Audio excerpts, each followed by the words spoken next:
Olá, amigos, que a paz e o amor de Jesus nos envolva. Vamos serenando a mente e o coração, nos ligando com os mentores individuais, com Joana de Ângeles, Irmã Rosário, Irmã Teresa e todas as equipes que conosco trabalham nesta casa. Vamos agradecer a todos pelo carinho, pela amizade, por estarem sempre ao nosso lado. Nos ligamos com a nossa mãezinha querida Maria de Nazaré, pedindo a ela que nos envolva na sua luz, na sua paz, na sua serenidade, que nos aconchegue bem juntinho ao seu coração de mãe. E sentindo o pulsar do coração de Maria envolvendo o nosso, vamos sentir que a sua luz nos penetra, trazendo toda a confiança que precisamos. De mãos dadas a Maria, chegamos ao nosso Mestre amado Jesus. A Ele agradecemos pelos seus ensinamentos, pelo seu Evangelho e pedimos, Jesus, derrama a tua luz sobre nós. Esteja sempre ao nosso lado, nos intuindo e nos amparando e, acima de tudo, nos auxiliando a praticar os teus ensinamentos. De mãos dadas a Maria e a Jesus, chegamos à presença do nosso Pai Criador. A Ele agradecemos pelo que somos, pelo que temos, por estarmos neste momento encarnados neste planeta, diante de tantos aprendizados. E ao nosso Pai, elevamos os nossos pensamentos e os nossos corações em louvor e agradecimento, dizendo a Ele: Pai nosso que estais nos céus, santificado seja o vosso nome. Venha a nós o vosso reino, seja feita a vossa vontade, assim na terra como no céu. O pão nosso de cada dia nos dai hoje. Perdoa, Senhor, as nossas ofensas, da mesma maneira que perdoamos aos nossos ofensores. E não nos deixeis cair em tentações, mas livra-nos de todos os males, pois vossos são o reino, o poder e a glória para todo sempre. Que assim seja, graças a Deus. Vamos agora nos ligar com as equipes de tratamento desta casa e nos colocar bem à disposição para recebermos todos os tratamentos que serão direcionados neste momento. Vamos elevar os nossos pensamentos e pedir a luz branca do Cristo, que vai nos envolvendo, trazendo a serenidade, a confiança de que precisamos. Nos ligamos com as equipes de P2 e vamos sentir a projeção do azul claro intenso que envolve todo o nosso sistema nervoso central, tratando todos os chakras que ali se encontram. Graças a Deus. Nos ligamos com as equipes de CH e sentimos a projeção de um rosa claro vibrante em nosso cardíaco, que vai trazendo toda a confiança, serenidade e paz para o nosso coração. Que assim seja. Nos ligamos com as equipes de P3B e vamos pedir a luz branca do Cristo seja projetada sobre todos, encarnados ou desencarnados. Um azul claro vibrante envolvendo a nossa mente e o nosso coração. Vamos pedir que sejam feitos todos os cortes de ligação que se fizerem necessários e que todas as energias menos elevadas sejam levadas para o astral para o melhor tratamento. Vamos sentir a projeção de um azul claro envolvendo o nosso sistema nervoso central, periférico e neurovegetativo. Um rosa claro em nosso coração para aumentar a confiança, trazer serenidade e muita paz. Um amarelo claro nosso frontal para fortalecer a nossa ligação com o mentor individual, os pensamentos positivos e a nossa força de vontade.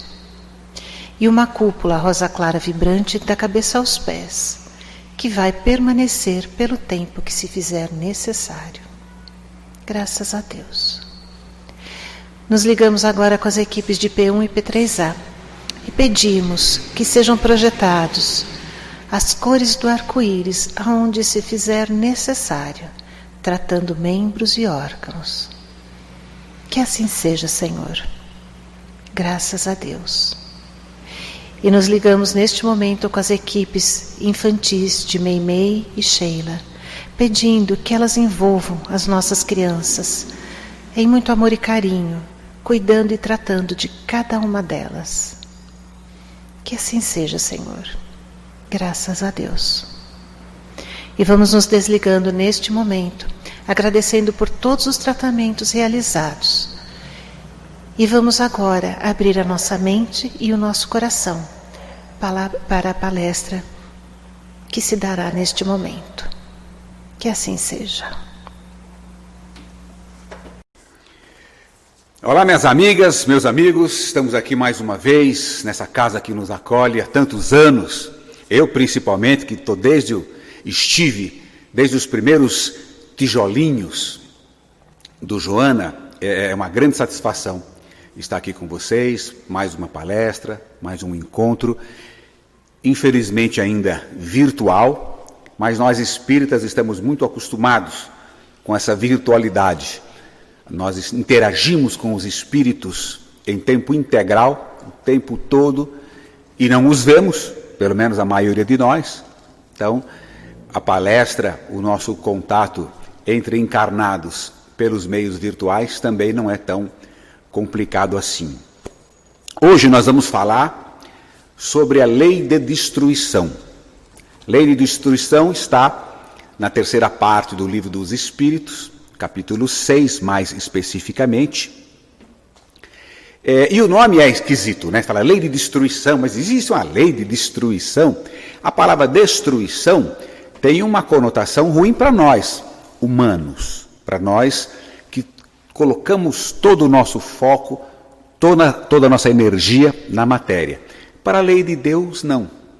Ao contrário, a lei de destruição faz parte do processo de evolução. Então a gente deve tirar um pouco essa conotação ruim da destruição. Eu estou até aqui no Livro dos Espíritos, que eu trouxe aqui até de apoio, porque tem umas perguntas para a gente dar uma olhada aqui. Faz parte do processo de evolução. Você, fazendo, vamos dizer assim, uma comparação muito simples, mas extremamente válida, a sementinha, que vai depois dar uma grande árvore frutífera, uma grande planta, ela é totalmente destruída quando semeada. Aquela casquinha dela, ela é arrebentada, dilacerada. Então, você destrói a semente, cria a árvore. A crisálida, aquele casulinho da borboleta, ele é totalmente dilacerado, destruído, e surge a borboleta. E assim vai. O nosso planeta, quantas vezes já passou por destruição? Quantas vezes passou por transformações, por metamorfoses? Todas elas têm um sentido positivo. Todas elas têm uma finalidade positiva. É até uma expressão clássica do Evangelho. Tudo na vida tem uma causa justa e um fim útil. A nossa visão materialista é muito equivocada. A gente fala visão materialista, mas nós estamos muito presos à matéria. Um dos grandes desafios, se não o maior desafio que nós temos na nossa encarnação, é nos enxergarmos como espíritos. Nós nos enxergamos como matéria. Olhamos o mundo, fazemos os planos, conduzimos a nossa vida com olhos voltados para a matéria. Vamos analisar quais são os nossos planos, nossos sonhos. Dificilmente nós nos flagramos sonhando com algo lá no plano espiritual, nosso lar. A gente fica imaginando comprar uma casa de praia aqui, comprar um sítiozinho aqui, comprar um apartamento com varanda gourmet aqui, comprar um carro bacana aqui. A gente fica planejando essas coisas aqui. Dificilmente a gente se pega planejando lá no plano espiritual. Eu fico imaginando como vai ser a minha moradia lá em nosso lar. Se é que nós vamos para o nosso lar, né?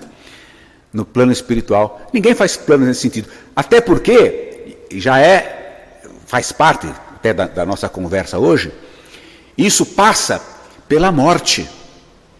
E nós não cogitamos isso. A morte também é destruição. Destruição do corpo físico. Para quê? para que o espírito possa prosseguir a sua caminhada. Livre, leve, mas isso para nós é uma coisa assim, a nossa cultura ainda é muito complicado em relação à morte. A gente fica muito assustado em relação à morte. Vejam que interessante como que nós temos essa dificuldade de enxergar a vida transcendendo a matéria. Então, plano lá para nosso lar, plano ninguém faz. Ao contrário, né? Bate na... Pelo amor de Deus, não fala nesse assunto, não. Olha, vamos falar de morte. Existe um livro do Herculano Pires, um grande escritor espírita, já desencarnado, cujo título é Educação para a Morte. Nós precisamos nos educar. Não é cultuar a morte, né? Não é aquela coisa, só conversa de morte. Porque você para de viver. Mas muita gente esquece a vida em função do medo da morte. E a morte vai chegar. Vamos dizer assim, é a mais clássica das destruições. O corpo volta, o tal do pó viestes, para o pó voltarás, é uma referência ao corpo físico. Metaforicamente, né? Veio do pó, para o pó volta, vai ser enterrado, vai para baixo da terra. Tá. É uma desgraça? Não, é um ciclo natural. E isso vai acontecer com todo mundo. É a única certeza, é a coisa mais democrática que existe na criação, na vida, é a morte. Porque é o que pega todo mundo. É o que nos une. Pega todo mundo. E tudo aqui fica, menos o espírito. Então, a lei de destruição, ela não vale para o espírito. Porque o espírito, ele é imortal. Ele tem começo. Então, questiona-se um pouco essa coisa da eternidade. O espírito é eterno. O sentido da palavra eterno, como nós empregamos, fica pouco apropriado, digamos assim, para o espírito. Porque nós dizemos, Deus é eterno. Mas por que eterno? Porque não teve começo e não teve fim. Então, filosoficamente, é um negócio até complicado. Você fala, mas não teve começo? Como é que é isso? Como é que realmente a nossa cabeça ainda não está preparada para isso? E o espírito? O espírito teve começo. O espírito foi criado por Deus. O corpo vem do corpo. Papai e mamãe dão vida, criam um corpo biológico. O espírito não vem do espírito. Espíritos não se reproduzem entre si. O espírito é criação de Deus. Então ele passa a ser permanente. Ele é infinito, não tem fim, mas teve começo. Então essa lei de destruição para o espírito não se adapta. Mas o espírito passa pelas destruições da matéria e passa para utilizar isso aí para o seu progresso. É muito interessante. Até aqui no Joana teve uma oportunidade de receber uma médica, Ana Cláudia Quintana Arantes. Eu trouxe até o livro dela aqui para mostrar para vocês. Ela esteve aqui fazendo uma palestra e eu estava viajando, eu perdi porque eu sou fã dela faz tempo. Tinha comprado o livro dela, A Morte é um Dia que Vale a Pena Viver, o livro da Ana Cláudia Quintana Arantes. É uma médica que se especializou no que se chama de cuidados paliativos. Muito interessante a visão dela, muito interessante o livro. Não é uma visão religiosa, muito menos espírita. Pelo que eu entendi dela, parece que ela tem assim, um pezinho em alguma religião oriental, budismo, alguma coisa assim. As palestras que eu já assisti por redes sociais, por YouTube, Facebook, essas coisas, do livro. Então não tem uma visão espírita, mas uma visão leve da morte. Muito interessante, se aproxima muito de como nós precisamos lutar para enxergar a morte. Então ela se especializou em cuidados paliativos. Até a expressão paliativo ela desmistifica. Porque para nós, quando a gente fala em paliativo, a gente pensa em gambiarra. Então você fala assim, você está com um carro com algum problema. Hoje em dia nos carros tem muita coisa eletrônica, né? Mas antigamente, no meu tempo, e eu já passei da idade já de falar no meu tempo, né? Então você pegava lá o seu Fusquinha, estava lá um problema qualquer, o cara fala, olha, isso aqui vai ter que retificar o motor. Pô, mas se retificar o motor é muito caro. Não, mas fica tranquilo. Vamos fazer um paliativo aí, você empurra mais uns 6 meses. O que é um paliativo? É gambiarra. Vamos botar um arame aí, coloca uma casca de banana no câmbio, faz alguma coisa, empurra mais uns 6 meses. Então, empurrou com a barriga. E não é essa visão que a medicina dos cuidados paliativos quer trazer, e traz, né, para o tratamento. Ao contrário, é a visão de dar uma morte tranquila, uma morte suave, e valorizar a vida. Não enxergar a morte como uma desgraça, um castigo. A morte não é um castigo. É importante a gente colocar isso na cabeça, vai desmistificando. Morte não é castigo. Nós temos a pena de morte, na legislação no mundo ainda tem. No Brasil ainda tem pena de morte em situação de guerra. Então isso fica muito marcado para nós. É uma pena, a morte é uma pena, é um castigo que se impõe aos mais bárbaros crimes. Os países que ainda têm pena de morte, nos Estados Unidos alguns estados têm pena de morte, a gente vai no Oriente Médio, tem pena de morte, mas são para aqueles crimes considerados bárbaros. Os crimes mais bárbaros. Então, o que se pode fazer de pior para uma pessoa é matar, é pena de morte. Então a morte assume essa conotação. Até tem uma história brasileira, que aconteceu aqui no norte do Rio de Janeiro, em 1855, pouquinho antes de Kardec editar o Livro dos Espíritos, que foi em 1857, envolvendo um fazendeiro chamado Manuel da Mota Coqueiro Ferreira da Silva.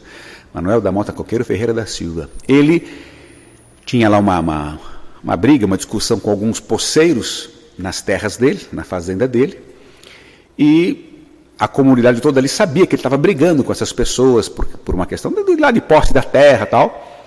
E aí houve uma noite que essa família de poceiros foi toda massacrada, foi toda assassinada. Foi uma chacina, entraram lá na casa deles e mataram todo mundo. Como o pessoal sabia que o Manuel da Mota Coqueiro tinha uma desavença com eles, toda a suspeita caiu sobre ele. E foi feita uma investigação meio arranjada e condenaram o Manuel da Mota Coqueiro à força. Até na época, né, vamos dizer, uma contramão do consenso social ali, porque ele era fazendeiro, rico e os outros pobres. E ele foi condenado à morte à forca.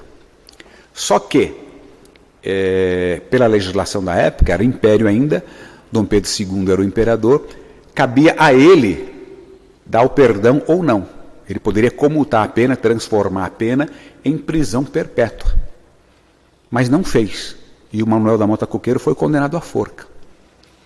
E isso pesou tanto na consciência de Dom Pedro, que segundo, vamos dizer, os historiadores mais tendentes a Dom Pedro, acabaram dizendo que foi a última vez que ele assinou uma pena de morte na história brasileira. Outras pesquisas mais isentas já mostraram que teve mais uns 4 ou 5 casos que foram enforcados.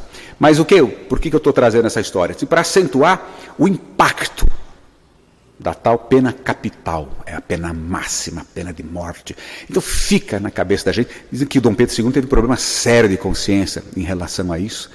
Então fica esse peso, nós temos esse peso. Mesmo nós espíritas, a gente fala tanto na vida após a morte, a imortalidade, que maravilha, nosso lar, e lê a literatura, e se emociona. Aí quando uma pessoa desencarna, é aquela comoção, correntes de oração, vamos nos unir, fulano desencarnou, quer dizer, como se ele estivesse indo para a guerra. Guerra é aqui, guerra é aqui, onde você pode tomar um tiro perdido, não tem bala perdida lá no plano espiritual, onde você pode ser assaltado, é aqui, lá não. No plano espiritual, as relações se dão por vibração, por padrão de evolução, de vibração, de sentimento. Aqui não. Aqui uma pessoa boa está andando dividida a calçada com um facínora. É óbvio que existe a proteção espiritual, mas a suscetibilidade é muito maior. Nós estamos convivendo com isso. Não te atingiu diretamente, você está assistindo, está vendo. O plano espiritual não. No plano espiritual, a estratificação é feita por vibração. Se você é uma pessoa de bem, uma pessoa que primou pelo bem, está num padrão vibratório bom, não precisa ser um santo não, você vai ter uma vida extremamente tranquila no plano espiritual, prosseguir a sua encarnação, prosseguir a sua vida, não tem nenhum, mas para nós é uma coisa, o que será que vai acontecer com fulano? Às vezes as pessoas vão aos centros espíritas, principalmente as que não conhecem muito a doutrina, né? Vão aos centros espíritas. Eu queria tanto saber a notícia do meu parente que desencarnou. Como que será que ele está? Aí a gente pergunta, até outro dia, eu estava tendo uma conversa dessa com uma colega cujo pai desencarnou. Eu queria tanto saber como é que meu pai estava. E falei para ela, olha, é muito simples. Você faz um risco assim, você pode até pôr a mãozinha, faz um risco. Seu pai é assim? É. Aqui está a desencarnação dele. Como é que ele vai estar? Reflete, vira senhor, é um espelho, vira. Como ele era, como ele está. Ele está refletindo aquilo que ele era. A morte não transforma ninguém. Vira santo, né? No enterro vira santo, né? Quando você vai lá no velório, todo mundo só elogia o defunto. Ninguém fala, isso aí estava me devendo dinheiro. Na hora está tudo certo. A natureza não dá salto. A pessoa desencarna, ela continua o que ela é. Ela continua o mesmo cidadão, a mesma criatura. Vai para o plano espiritual, assumir as consequências do que fez aqui. E aí que entra a questão. Então é julgamento, ele vai chegar... Então isso que também nos incomoda muito nessa questão da morte. A perspectiva de um julgamento. Tudo isso é desinformação. Que nós viemos aí, trouxemos dessa tradição judaico-cristã de o céu ou o inferno, porque tem um julgamento. Você é uma vida única, você desencarnou, você vai chegar num lugar, ou você vai para o céu, ou você vai para o inferno, alguém vai decidir para onde você vai. E vai decidir a partir de um julgamento. Então é um momento tenso. Puxa vida, agora eu vou ser julgado. Eu morri, acabou minha vida e tal, agora eu vou ser julgado. Ou eu vou para o inferno ou vou para o céu. Nós espíritas sabemos que não. Você não vai ser julgado dessa forma. Pô, mas não tem uma lei de Deus? Tem. Onde é que está escrita a lei de Deus? Na consciência. Então a gente sabe, lá no fundo, sabemos hoje encarnados, com todas as proteções, digamos assim, do corpo físico, da sociedade, em tudo quanto é forma que a gente tem até de se enganar. Mas quando você desencarna, nós ficamos nus nesse sentido. E a consciência aflora de uma forma muito maior. A consciência realmente aflora. E aí você se dá conta de tudo que fez. É aquele tal de filme que passa na cabeça. Então hoje a gente sabe as besteiras que fez, mas veja bem, tal, se eu não pegasse, outro pegava, o mundo é dos espertos, farinha pouca, meu pirão primeiro, achado não é roubado, e a gente vai tocando a vida. No plano espiritual, não. Você perde essa hipocrisia do corpo, da sociedade, perde isso. Aí você fica nu de consciência. E a lei de Deus está gravada na sua consciência. E aí fica muito claro as besteiras, as bobagens. E aí vem o castigo. Não, a cobrança é nossa. Todos os relatos dos espíritos que desencarnam, pega aí o nosso lar, o André Luiz, o tempo, muito embora, vamos dizer assim, eu acredito até que ele tenha carregado nas tintas um pouco, para ter, vamos dizer assim, um resultado mais pedagógico do livro, para chamar mais atenção, mas a gente vê que tudo que ele passou, que ele sofreu, lá no umbral, naquele estágio, quem não lê o livro ainda, leia, quem não assiste o filme, às vezes fala, o livro é muito grosso, vou esperar virar filme, né? Então já virou filme, assista ao filme Nosso Lar, a gente vai ver aquele período que ele passou, no umbral, naquela região de sofrimento, é uma região vinculada à consciência, vinculada às dores de consciência, aos traumas, às culpas, tudo isso que fica nessa condição de espíritos muito mais acentuada. Muito mais acentuada. Então por isso é muito importante nós prestarmos atenção nisso. Essa lei de destruição, ela existe para impulsionar o nosso progresso. Destrói o corpo e vamos continuar a nossa vida espiritual. Na natureza, está aqui no livro dos Espíritos, a lei de destruição é uma lei natural? É uma lei natural, precisa que haja, é necessário que haja essa destruição para que se renove. Então depois da tempestade vem a bonança. Tem aí uma série de observações que a gente mostra a importância. E para que serve? Pergunta Kardec ainda aos Espíritos. Por que essa destruição? Para que ela serve? Para impulsionar o homem ao progresso. É a pedagogia que a vida tem para nos fazer refletir sobre os equívocos do passado, recuperar as oportunidades perdidas, corrigir os erros e impulsionar a caminhada para frente. Aí vem aquela pergunta, mas puxa vida, Deus não tinha um outro jeito? Precisa ser nessa base do sofrimento? Está aí o coronavírus. Pô, não podia ser de outra forma? Lógico que podia. Deus não tinha outra forma? Lógico que tinha. Agora, funcionou com a gente? Funciona com a gente? É que nem processo pedagógico na rua. A gente reclama às vezes do radar. Precisa multar? A indústria da multa. Tá. Se não tivesse multa, respeitava a velocidade? Vamos ser sinceros. Por que todo mundo hoje usa cinto de segurança? Não, houve um banho de conscientização. A gente, quer dizer, eu acompanhei, boa parte de vocês acompanhou a evolução disso aí. Nós, quando éramos pequenos, tinha cinto, o carro nem tinha cinto de segurança. Você comprava um carro, ficava 10 anos com ele, você nunca viu o cinto de segurança. Enfiava o cinto de segurança embaixo do banco, nem via o cinto de segurança. E se via, e usar não dava certo, não funcionava, ninguém usava. Começou a usar quando? Começou a usar quando surgiu uma grande consciência cidadã. Não. Começou a usar quando virou lei, multa. Multa. Todo mundo começou a ser multado. E aí, peraí. Aí acordaram. Então, a multa é essa forma pedagógica. Poderia ter usado cinto de segurança com consciência? Poderia. Nós poderíamos respeitar a natureza pela consciência? Poderíamos. Poderíamos amar o nosso próximo pela consciência? Poderíamos respeitar os semelhantes, ser tolerantes? Poderíamos, pela consciência. Fazemos? Não. O que a vida faz? Nos impulsiona de alguma forma marcante. Pode até ser dolorosa. Mas se nós tivermos a compreensão, a capacidade de entender que tem uma causa justa, um fim útil, esse impacto doloroso diminui. A dor continua, mas você entende a razão.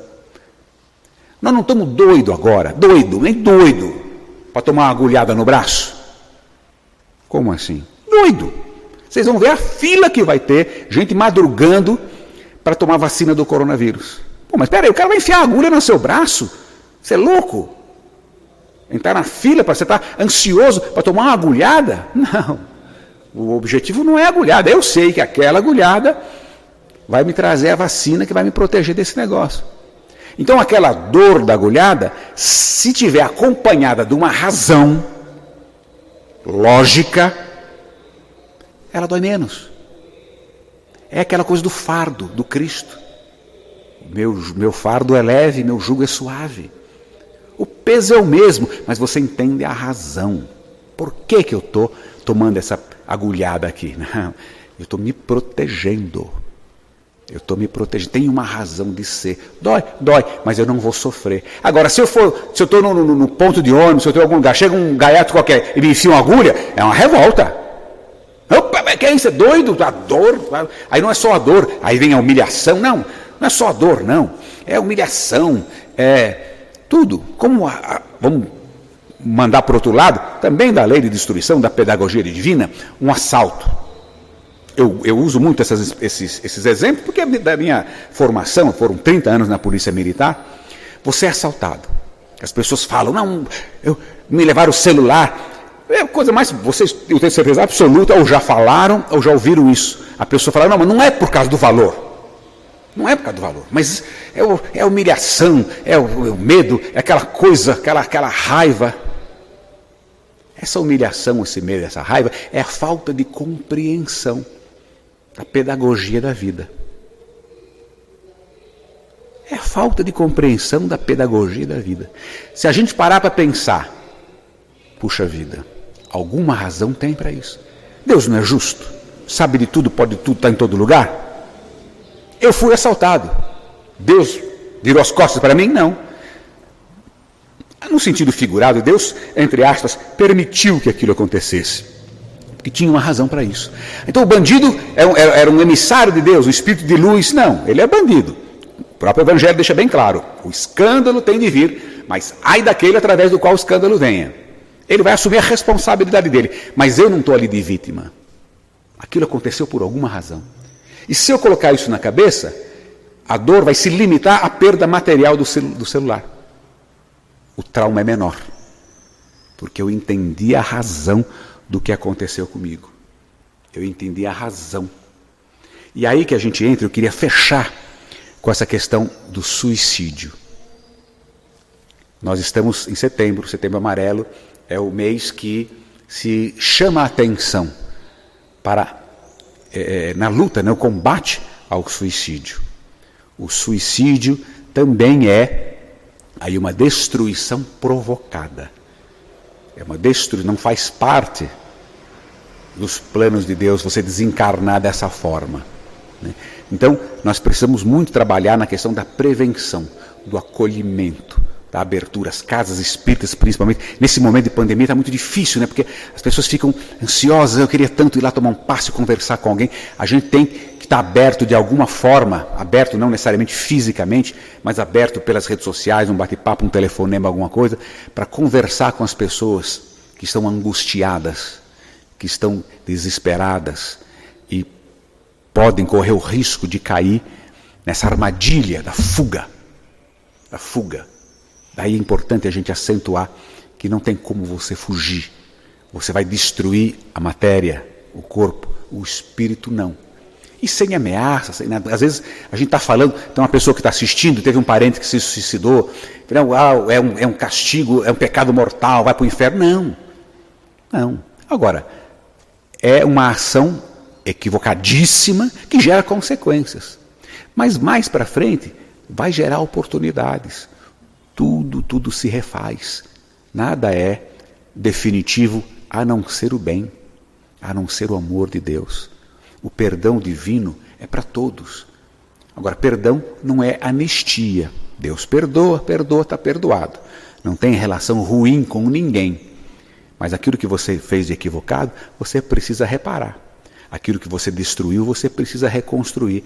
É assim que a vida se conduz. Então, esse é o momento que nós precisamos, em desmistificando a morte, em entendendo a beleza até da destruição, a necessidade da destruição, atentar para o perigo dessa autodestruição. Porque aí é uma ação deliberada que gera consequências para quem assim procede, como pelo alcoolismo, pelos vícios, uma série de outras atitudes que vão comprometendo o organismo físico, havendo também o comprometimento espiritual pela vibração ruim, pelos sentimentos venais, pelo egoísmo, pelo ódio, pelo ranço, coisa muito comum, infelizmente, hoje em dia.